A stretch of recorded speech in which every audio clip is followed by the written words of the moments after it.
And just as he was coming up out of the water, he saw the heavens torn apart and the Spirit descending like a dove on him.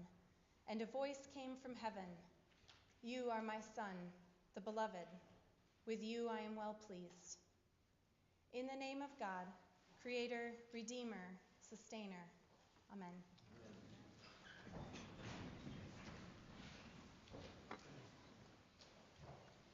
Last week, the disciples left the mountain, where they had together just witnessed the Lord transformed before their eyes, and Moses and Elijah with him.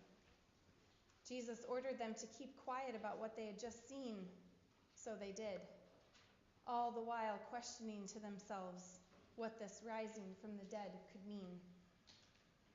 And that is the question we were led into Ash Wednesday with, where we were taught from Matthew's Gospel about the private nature of the acts of piety and the need to keep joy while doing them.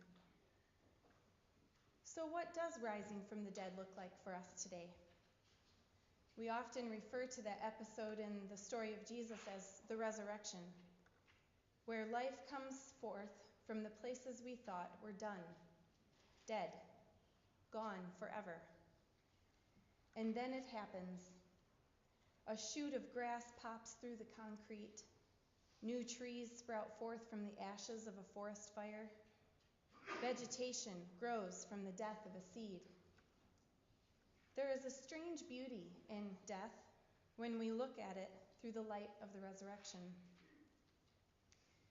Even though we have the benefit of knowing where this story goes, how Jesus conquers death, our tradition offers us an annual time of reflection to stay in the moment for a little bit longer, to stay with that question on our hearts for a few more weeks. To truly understand resurrection, we have to go through death. A few weeks ago, when the parish house garage burned down, I sat at home the following day with the girls and tried to get my head around what had happened. But I couldn't stop standing at the dining room window and looking out at the destruction, the death of this thing that we thought meant nothing. It was a garage. It held stuff that we didn't need every day or maybe even ever. It was practical. It stored our car out of the elements. It held our sleds in place from the wind. It hung our bikes until the snow melts. At some point during that day, I did what I do when I can't do what I feel like I need to do. I grabbed my camera and I went to the source of all this that we were going through. I looked into the face of all those ashes, all that darkness, all of that danger that used to hold our things that brought us joy. And I took pictures of it, close up, far away, straight on, and from above. I played with the filters and cropped out all of the fluff. I prayed for God to show me the story that we had just went through, because I couldn't seem to talk about it. In a way, I walked through my own kind of Ash Wednesday and season of Lent. After I took those pictures, I came inside and closed the curtains and did the dishes. I untangled a few skeins of yarn and organized my toothbrush drawer. I did things that created space in my heart to sense God's presence, God's peace, God's embrace, and to do something that would make my home a place of refuge from the chaos outside, even if that chaos was in my backyard.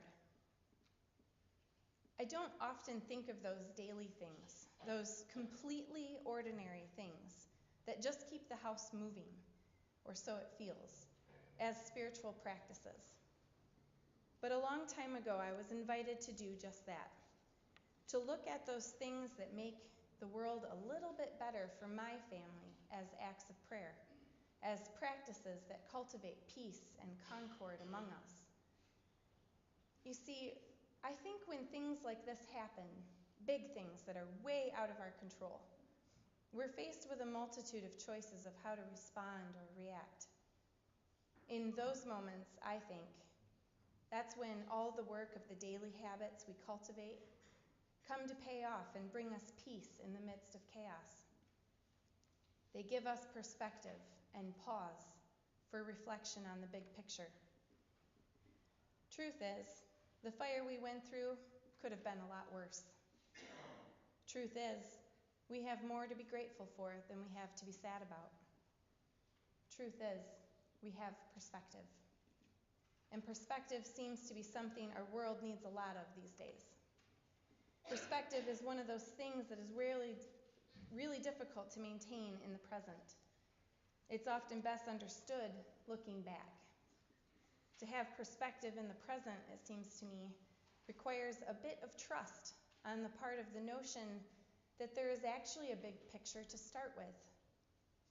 To be able to recognize that there is a plan for your life and that it is good requires you to be attentive to the embrace of God already on your life. And it's one thing to know it and quite another to live like you believe it. Confession time.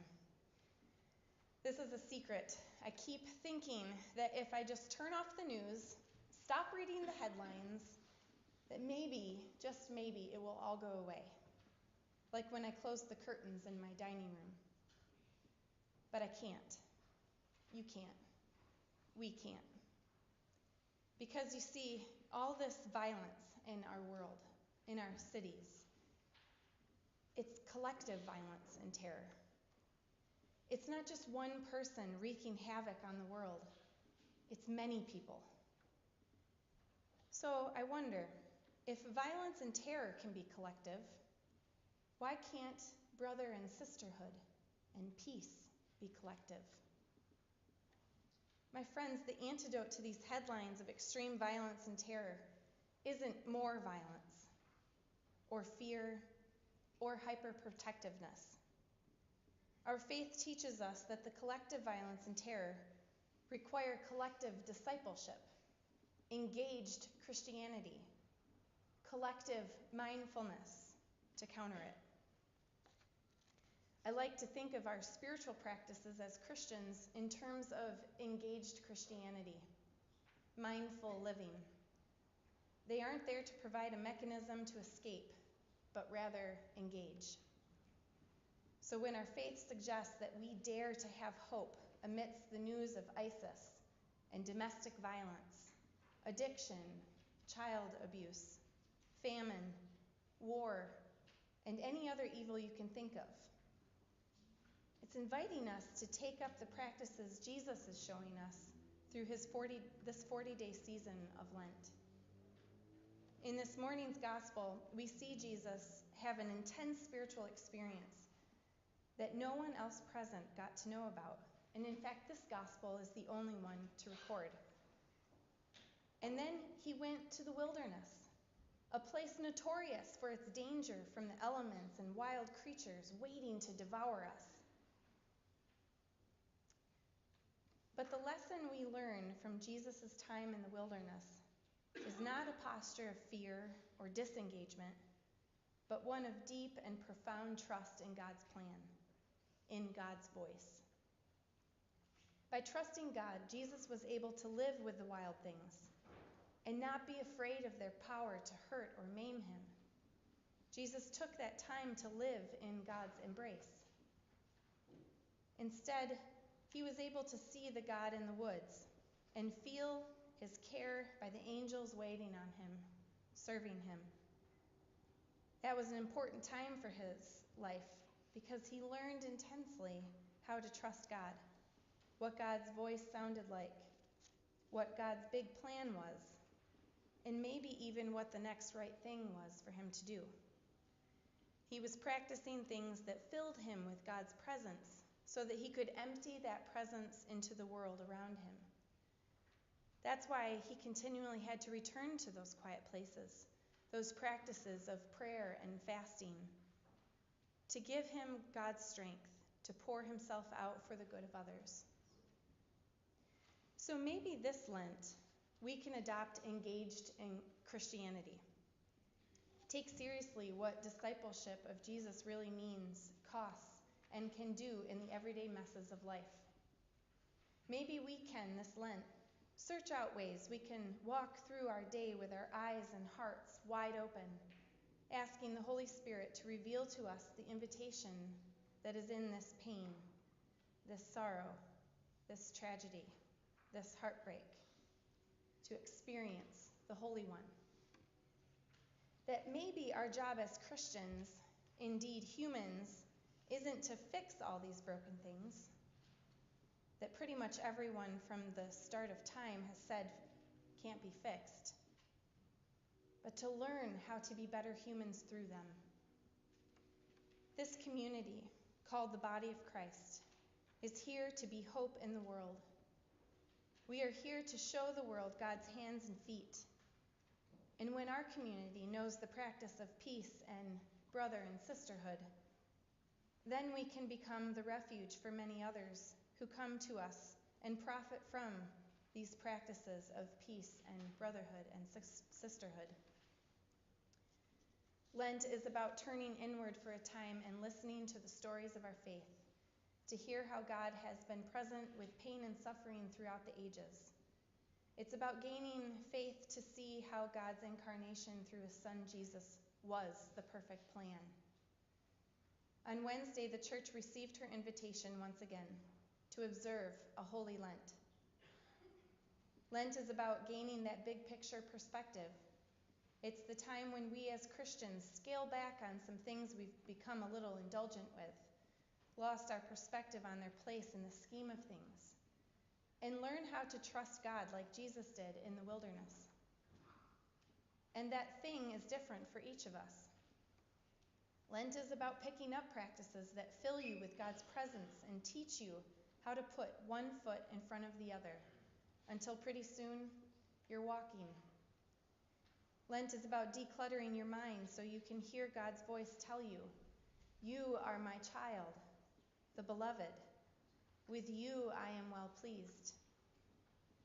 At Grace, we have lots of things to take note of to help you feel equipped to cultivate such practices in your life, so that you can create the space in your hearts to hear and receive God's delight in you.